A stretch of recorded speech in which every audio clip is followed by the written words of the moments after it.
एक जीजा अपनी साली के साथ गलत करना चाहता था और जो साली है वो अपने जीजा के मन में जो चल रहा था, यानी जीजा की मनसा वो भांप नहीं पाई थी, क्योंकि उस वक्त उसकी उम्र नादान की थी। तो आगे चल के जैसे जैसे समय बीते, आखिरकार जीजा के मन में जो था, उसने जो चाहा था अपनी साली के साथ किया। हवस का शिकार कुछ इस कदर बनाया था। यहाँ पे विश्वास पे जो जीजा है वो अपनी साली को घर ले गया था और जिसके बाद साली के साथ वो रंगरलिया मनाया, हैवानियत की थी। आखिरकार जिसके बाद में कुछ इस कदर फंसी थी वो लड़की, अपने जीजा के सामने वो गिड़गिड़ा रही थी और कह रही थी, मुझे छोड़ दीजिए, मुझे छोड़ दीजिए, मुझे जाने दीजिए, मैं यहाँ नहीं रहना चाहती, मैं आपके पास नहीं रहना चाहती, मैं यहाँ तंग आ चुकी हूँ, वरना मैं मर जाऊंगी, मैं इस दुनिया में नहीं रहूंगी। तरह तरह की बातें करने लगी और आखिरकार बाद में यह भी वो लड़की कहती है कि मैं आपकी बेटी की उम्र की हूँ, बेटी समान हूँ, मुझे यहाँ जाने दीजिए, मैं यहाँ बिल्कुल नहीं रहना चाहती। दीदी जब आएगी तो उनको मैं यह बात बता दूंगी कि आपने मेरे साथ क्या किया है। यह एक साली अपनी जीजा से कहती है। दोस्तों, आज मैं आपको एक ऐसी घटना सुनाने जा रहा हूँ जिससे जाने के बाद यहाँ आप सोचने वाले हो। नमस्कार दोस्तों, मैं आपका अंकित सिंह, तक की फैमिली। उम्मीद करता हूँ दोस्तों अच्छी होगी और अच्छी होनी चाहिए। एक ऐसी घटना दोस्तों राजस्थान में घटी थी आज से लगभग 2 साल पहले। यहाँ पे एक जीजा ने अपने साली के साथ जो हैवानियत की थी और ऐसे मजबूरी का फायदा उठाया था। इस कहानी को सोशल मीडिया पे वायरल थी और मैंने इसकी डिटेल निकाली और मुझे भी लगा ये आप लोगों को बताना चाहिए कैसे इस घटना को अंजाम दिया उस शख्स ने। आप ही जरा देखे दोस्तों और समझे। मैं यहाँ आज से 2 साल पहले की मैं बात कर रहा हूँ। मैं दोस्तों अप्रैल 2022 की बात कर रहा हूँ। राजस्थान के धौलपुर की मैं यहाँ बात करता हूँ। वहां इस घटने को अंजाम दिया गया एक जीजा के द्वारा।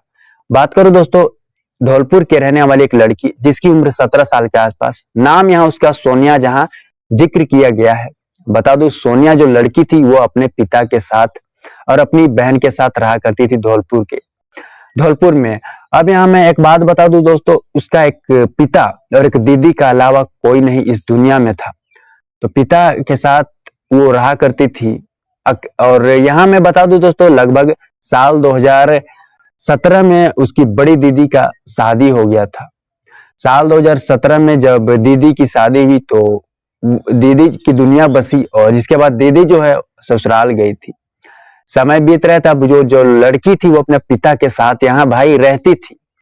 समय बीतते रहे और दीदी के घर भी उसका आना जाना था। और जब पहली बार दोस्तों आपको बता दूं, यहाँ साली जो है साल 2019 में वो अपने जीजा के घर गई थी। उस वक्त जो है जीजा जो है अपनी साली के साथ उसके मन में गलत करना चाहता था। अपनी साली के साथ वो हैवान हवस का शिकार बनाना चाहते, लेकिन कुछ ऐसा मौका उसे नहीं मिला था। लेकिन समय बीत रहे थे। मैं यहाँ दोस्तों बात करूं दोस्तों, साल 2021 में जो है लड़की के पिता को किसी कारणवश जेल हो गई। लड़की यहाँ कहती है कि मैं नहीं जानती कि पिता दोषी थे या निर्दोष थे, लेकिन बाद में जो है पिता को साल 2021 के वर्ष में जेल हो गई थी और वो जेल चले गए थे। जिसके बाद से जो लड़की वो घर में अकेले रहा करती थी। समय बीत रहे थे और यहाँ मैं आपको बता दूं दोस्तों, वो जनवरी का वो महीना होगा साल 2022 का, जब जो लड़की जो है वो उसके बड़ी दीदी और जीजा उसके पास आए। वो दोनों जो है अपनी बहन के साथ रहे और जिसके बाद दोनों ने फैसला लिया कि अब तुम यहाँ अकेले नहीं रहोगी, तुम हमारे साथ चलोगी। और जिसके बाद बड़े की बात मानते हुए, अपनी दीदी की और जीजा की बात मानते हुए वो जाने को तैयार हो गई, यानी दीदी के ससुराल। तो यहाँ पे दोबारा वो समय था जब लड़की जब वो अपने जीजा के घर जाती है। ये दूसरी बार था उसका। और यहाँ मैं बता दोस्तों, वो अप्रैल की मैं यहाँ बात कर रहा हूँ, 20 अप्रैल 2022 की बात कर रहा हूँ, जब लड़की जो कई महीने बीत गए वो अपनी दीदी के घर रहा करती थी। वहां पे उसे मन लगने लगा, दीदी के काम में हाथ बटाती। इधर जीजा की बात करो तो वो अपने जॉब पे जाते, प्राइवेट जॉब करता और इसके बाद शाम में घर आता।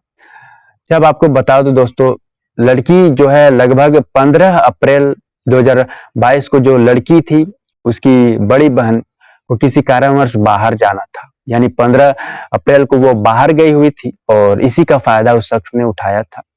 आपको बता दो 20 अप्रैल को यह घटना घटी। रात में करीब लगभग 11 बजे के आसपास ये घटना को अंजाम दिया गया जीजा की तरफ से, यानी लड़की के साथ वो जबरदस्ती करने की कोशिश करता है अपनी साली के साथ। हालांकि घर में उसका भाई के अलावा उसका एक छोटा भाई भी था जो मौजूद था और उसके कोई दोस्तों और उसके कुछ दोस्त भी थे। तो जीजा जो है दोस्तों जबरदस्ती करता है, लड़की इनकार करती है। साली हालांकि यहाँ घबराई हुई थी और बाद में दोस्तों जबरदस्ती यहाँ साली के साथ हैवानियत किया था उस शख्स ने और इन सब से मन नहीं भरा था तो आखिरकार लड़की को नशीला पदार्थ भी खिलाया गया जिस कारण वो बेहोश हो गई और जिसके बाद हैवानियत की सारी हदी उसके साथ पार कर दिया था जीजा ने। अब यहाँ बात यहीं खत्म नहीं होती है दोस्तों। राजस्थान के धौलपुर में जब यह घटना घटी तो लोग सोचने पे यहाँ मजबूर थे, समझने पे लोगों के मन में अलग अलग ख्याल भाव आ रहे थे। अब इन लोगों की मनसा यहीं पूरी नहीं हुई थी। बात करूं तो दोस्तों जो जीजा है वो अपनी साली को कलकत्ता ले जाता है और कलकत्ता के रेड लाइट एरिया जहां जिस्म फरोशी का बताया जाता है धंधा चलता था, वहां पे उस लड़की को बेच देता है चंद पैसों में। लड़की को यानी अपनी साली को उसने बेच दिया और फिर से वो वापस घर आ जाता है। घर आ गया और इधर उसकी बड़ी दीदी भी घर आती है, पूछती है अपनी बहन के बारे में। जीजा साफ इनकार जाता है कि मुझे नहीं पता।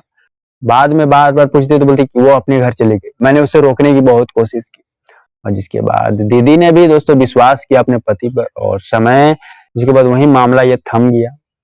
बाद में आखिरकार जो है वो लड़की का पिता जो है वो जेल से बाहर आता है। वो जून का वो महीना था जब लड़की का पिता जेल से बाहर निकला और सबसे पहले उसने अपनी बड़ी बेटी से कांटेक्ट किया। तो बाद में जाकर यह बात पता चला। और बता दूं कलकत्ता में जब वो लड़की को यानी साली को बेचा था तो वो लड़की जो है वो दोस्तों उसे भी पता चल गया कि मेरे पिता जेल से छूट गए। तो किसी तरह उस जंगल से फंसी थी, जिस जंगल में किसी तरह वहां से भागी और इसके बाद फटाफट अपने पिता के पास पहुंच जाती और सारी घटना के बारे में यानी उसके साथ जो जो घटी वो सारी बातें अपने पिता को बता दी। जीजा के करतूत उसके भाई के करतूत पर्दाफाश कर दिया। फिर क्या था, पिता इधर हैरान थे, पैरों तले जमीन से खिसक चुकी थी।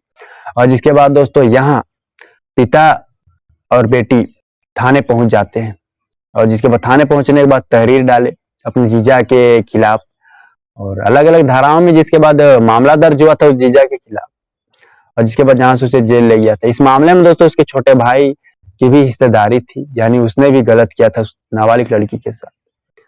तो पुलिस का ये मामला पुलिस में ये मामला गई थी दोस्तों, जिसके पुलिस ने इन दोनों भाइयों को गिरफ्तार किया था।